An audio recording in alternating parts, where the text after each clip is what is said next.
Pinakadlaw matapos ginmando sang presidente ang pagpangdakop sa mga naga-vape sa pampublikong nga lugar, may pila na ka mga nasampulan. Sa bilog nga riyon, may 8 na ka mga nadakpan. Kapulisan padayon ng pagbantay kag pagpakig-angot sa mga vape shop owner angot sa direktiba ni PRRD. Si John Sala nakatutok.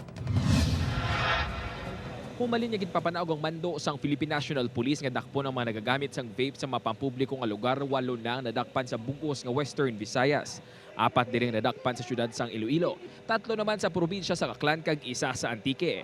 Total of 371 operations conducted. Mga bakit ang operations conducted, ang store visitation, pag-check sa mga public places, no, kung may aragid man nagagamit sang vape or wala. 99 naka-vape shops ang ginbisita sang kapulisan para ipaatag sa mga tag-iyang mando sang presidente. Wala pa sang klaro nga direktibang kapulisan atuhoy sa pagbantay sa mga puerto apang posible nga magakandak sila sang inspeksyon upod ang Bureau of Customs. We're very open nga mag-conduct some operations with them, especially on the confiscation or the importation of vape and e-cigarettes. Sandig sa pagsulundan nga ginasunod sang kapulisan, iga pablater lang ang mga nadakpan kag kilayon man nga buyan.